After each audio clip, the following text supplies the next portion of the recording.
Oi, paz do Senhor seja com todos. Mais uma vez estamos aqui para o estudo da nossa lição da Escola Sabatina, que não é outra coisa senão o estudo da Bíblia através de perguntas e respostas.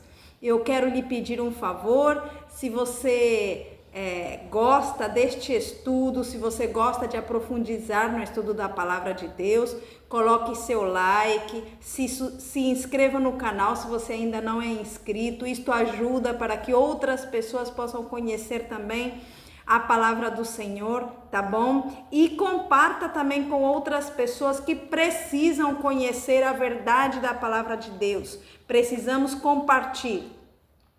Hoje o título da nossa lição é Abundância de Verdade. E vamos ler a notinha de introdução que diz assim: E o Verbo se fez carne e habitou entre nós, e vimos a sua glória como a glória do unigênito do Pai, cheio de graça e de verdade. Isso está em João 1,14.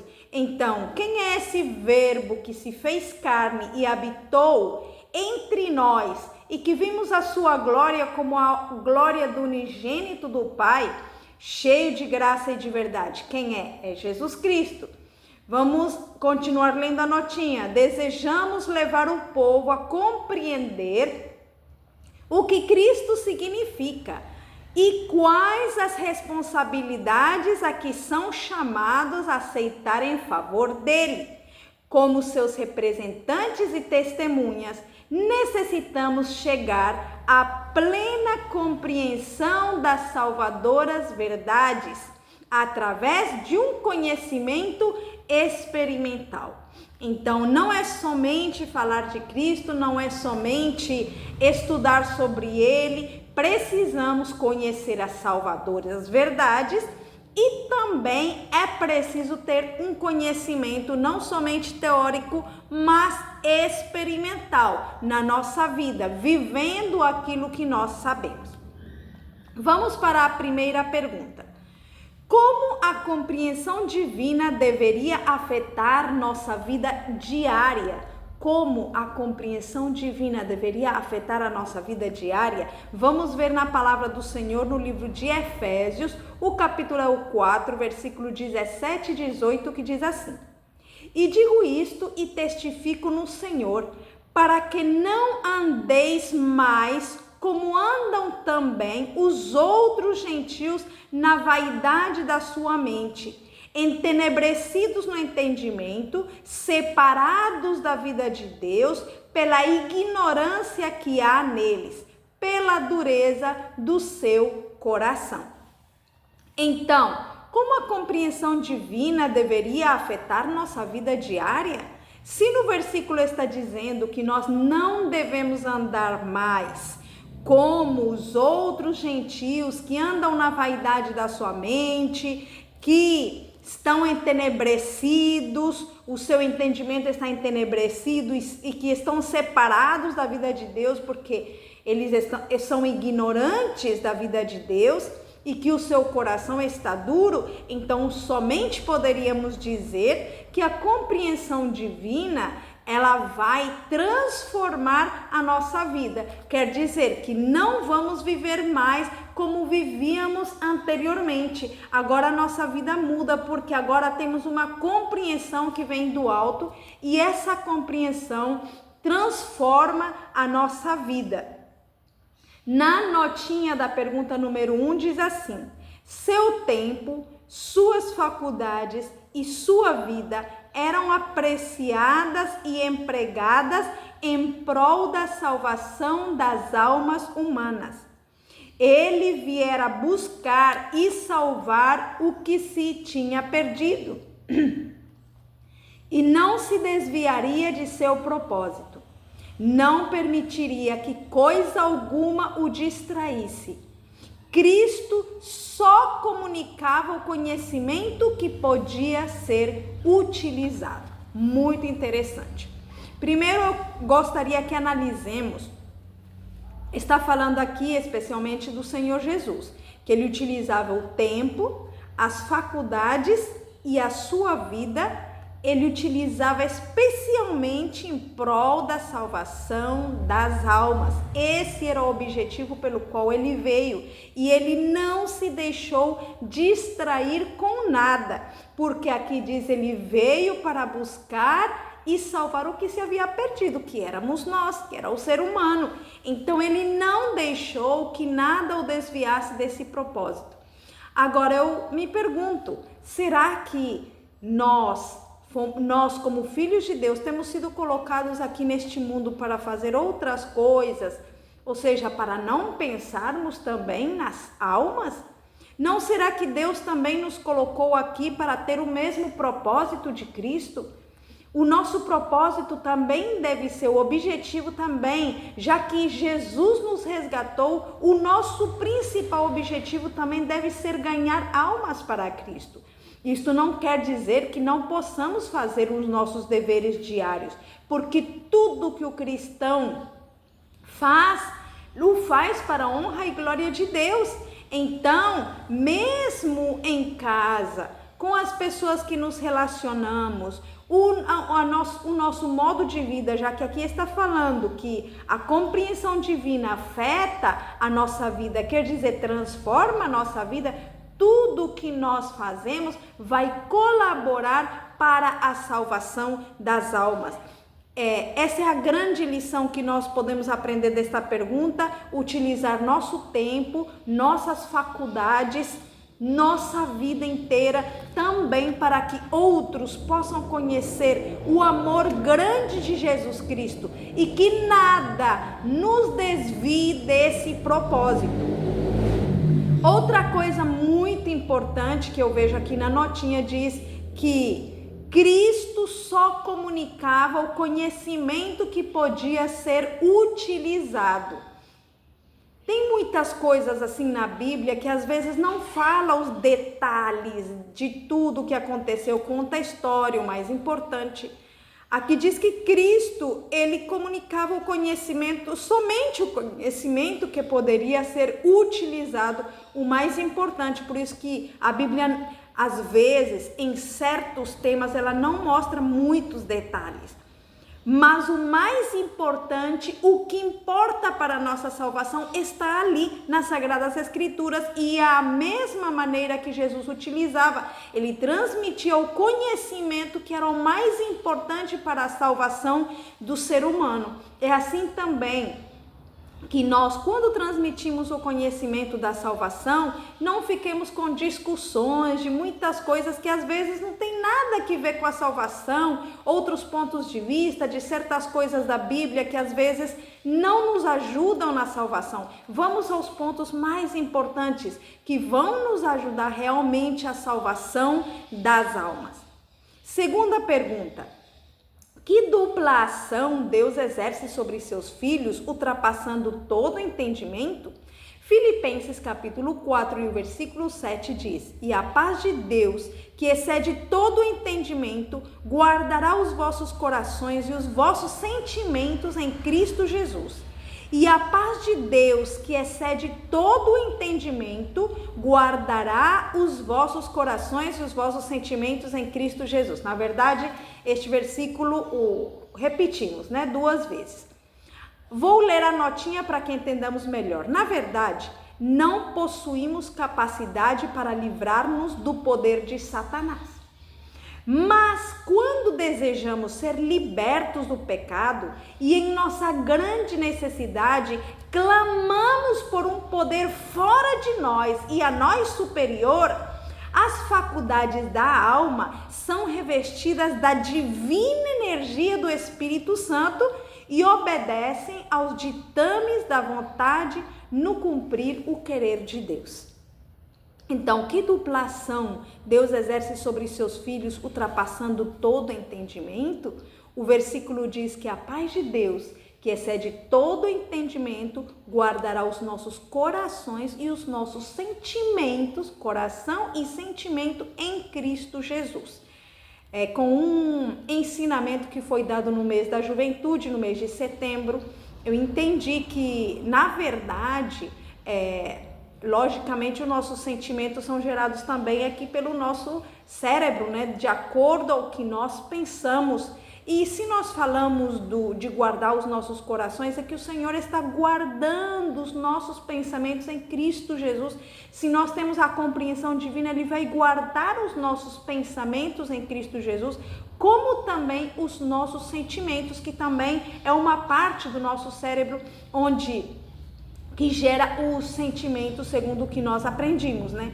Então, nós precisamos consagrar tudo isso ao Senhor. Se nós entregamos a nossa vida a Ele, Ele com certeza vai guardar os nossos pensamentos, os nossos sentimentos, para que estejam de acordo com a vontade de Deus.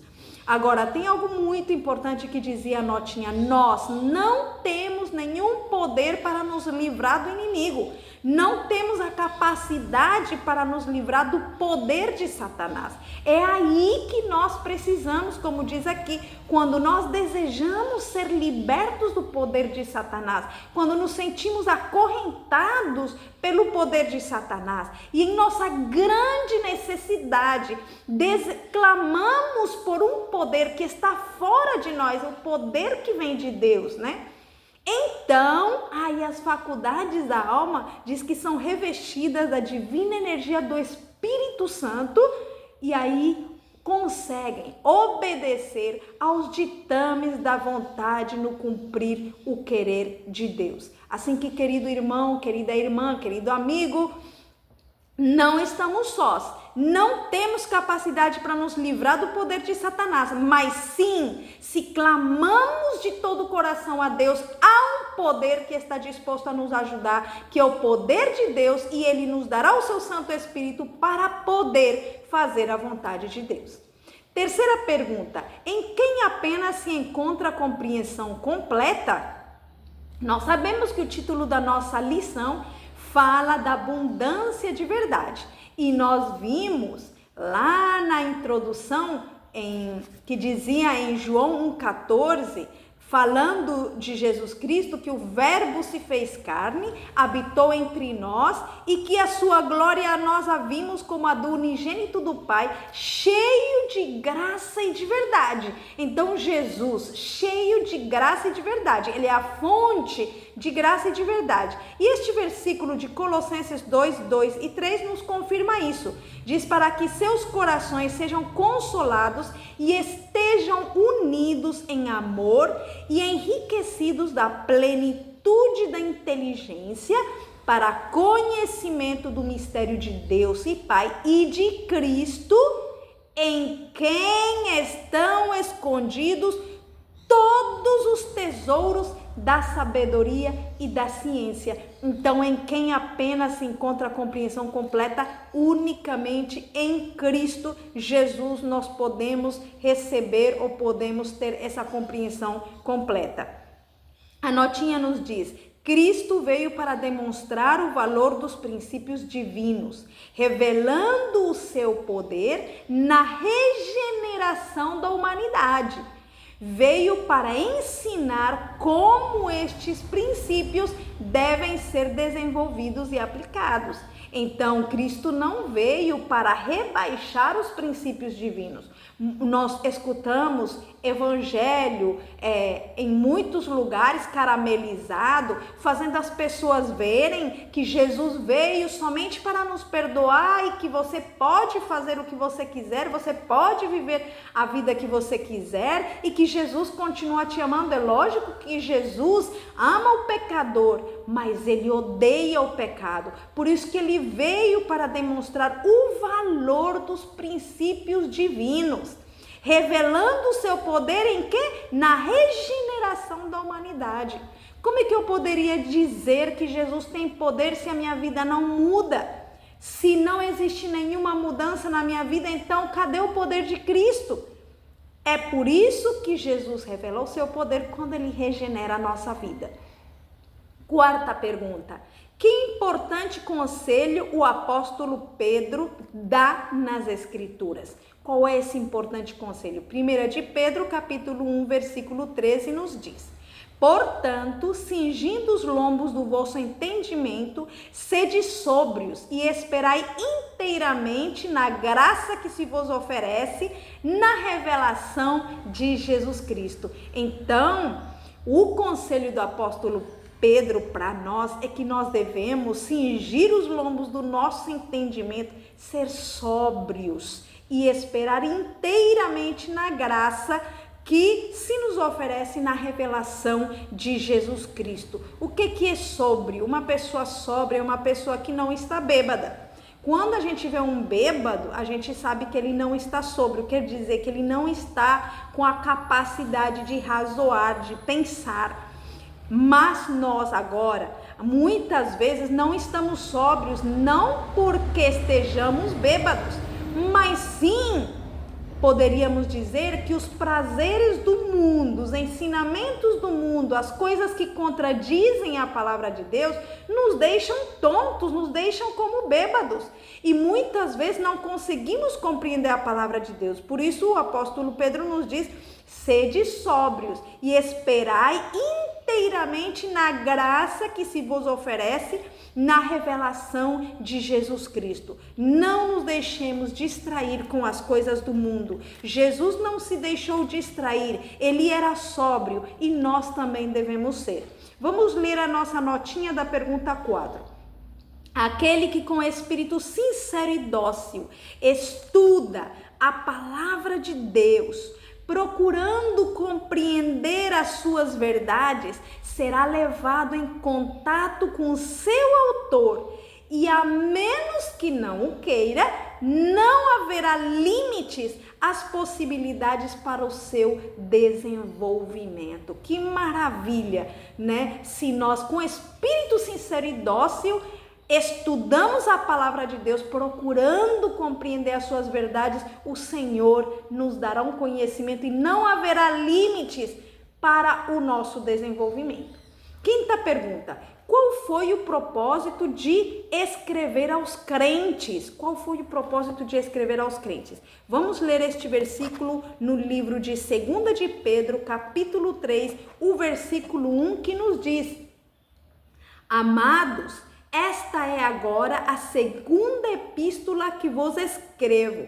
Em ambas, procuro despertar com lembranças a vossa mente esclarecida. Em ambas, procuro despertar com lembranças a vossa mente esclarecida. Esse é o nosso versículo, lendo na Bíblia. Sempre é bom comparar o que está escrito na nossa lição com o que está escrito na Bíblia, porque muitas vezes o errar é humano, algum versículo pode estar errado, ok? Então, qual foi o propósito de escrever aos crentes? Foi de despertar com lembranças a mente esclarecida. Como vamos lembrar se não tem um escrito? Por isso que, mesmo que os apóstolos morreram, nós hoje conhecemos a palavra de Deus porque ela ficou escrita. Então, é por isso que foi escrito, para despertar com lembranças a mente esclarecida. Vamos ler a notinha. A mente e a alma são constituídas por aquilo de que se alimentam. Fica a nosso cargo decidir com que se alimentam. Está dentro das possibilidades de qualquer escolher os tópicos que ocuparão os pensamentos e moldarão o caráter.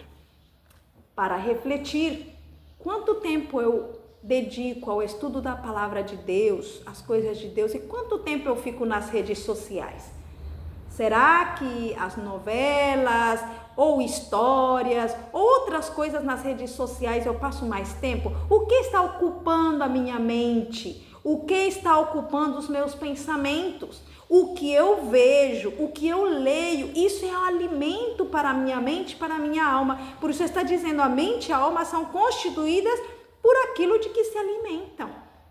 Se nós nos alimentamos fisicamente falando de coisas que não são saudáveis, depois nós vamos adoecer. O mesmo vai acontecer com a nossa mente, com a nossa alma. Se nos alimentamos de coisas do mundo, por isso é que às vezes nos enfraquecemos espiritualmente. Mas se nós nos alimentamos mentalmente da palavra de Deus, então nós estaremos fortes espiritualmente. Pergunta número 6. Que conhecimento é essencial para cada alma? 2 de Pedro 3,2, para que vos lembreis das palavras que primeiramente foram ditas pelos santos profetas e do nosso mandamento como apóstolos do Senhor e Salvador. Então, o conhecimento essencial para cada alma é justamente as palavras dos santos profetas e dos apóstolos que ficaram escritas para nos lembrar a mensagem de Deus. A notinha nos diz: a história sagrada apresenta muitas ilustrações dos resultados da verdadeira educação. Apresenta muitos nobres exemplos de homens cujo caráter foi formado sob direção divina. Homens cuja vida foi uma bênção aos seus semelhantes e que estiveram no mundo como representantes de Deus. Entre estes se acham José e Daniel, Moisés, Elias e Paulo, os maiores estadistas, o mais sábio legislador, um dos mais fiéis reformadores e o mais ilustre instrutor que o mundo já conheceu, com exceção daquele que falou como nenhum outro. Olha que interessante, que exemplo maravilhoso. Será que você e eu estamos sendo como José, Daniel, Moisés, Elias, Paulo? Deus quer fazer de nós como eles, uma bênção para os nossos semelhantes. Pergunta número 7. Qual é o objetivo supremo buscado pela compreensão divina quando é transmitido à mente humana? Qual é esse objetivo supremo? 1 João capítulo 5, versículo 20. E sabemos que já o Filho de Deus é vindo e nos deu entendimento para conhecermos o que é verdadeiro. E no que é verdadeiro estamos, isto é, em seu Filho Jesus Cristo. Este é o verdadeiro Deus e a vida eterna. Que maravilha! Então, qual é o objetivo supremo buscado pela compreensão divina quando é transmitido à mente humana? É o conhecimento de Cristo. Por isso que ali diz que ele nos deu entendimento para conhecermos o que é verdadeiro. E no que é verdadeiro estamos, isto é, em seu Filho Jesus Cristo. Ele é a verdade. Tem o outro versículo que diz, o Senhor Jesus disse: eu sou o caminho, a verdade e a vida. E aqui na última parte do nosso versículo diz: este é o verdadeiro Deus e a vida eterna. Vamos ler a nota. A vida na terra é o princípio da vida no céu. A educação na terra é a iniciação nos princípios do céu. E o trabalho aqui é o preparo para o trabalho lá. O que hoje somos no caráter e serviço santo é o prenúncio certo do que seremos mais lá na frente, né? Então, onde começa a nossa prática? Começa aqui. Abundância da verdade foi o título da nossa lição. Jesus Cristo é quem é a nossa verdade. Ele transforma a nossa vida. Nós não podemos andar como os outros gentios. Devemos utilizar nosso tempo, nossas faculdades, nossa vida inteira para salvar as almas. Aprendimos nesta lição que o Senhor, Ele guarda os nossos pensamentos, ou seja, o nosso coração e os nossos sentimentos em Cristo. Nós vimos também aqui que Jesus é a fonte da verdade, nele podemos encontrar a verdade.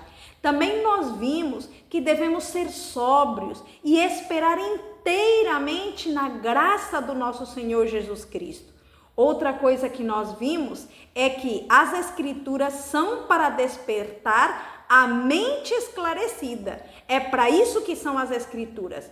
Outra coisa que nós vimos aqui é que o conhecimento dos profetas e apóstolos é essencial para a nossa vida espiritual. E, finalizando, vimos que o objetivo principal da compreensão divina é o conhecimento de Jesus Cristo, nosso Senhor e Salvador, pois Ele é a verdade. Devemos estar nele, viver com ele, imitar ele, porque ele é a fonte da verdade. Que Deus possa nos ajudar e nos guiar para jamais soltar da mão de Cristo, o nosso Senhor e Salvador. Amém.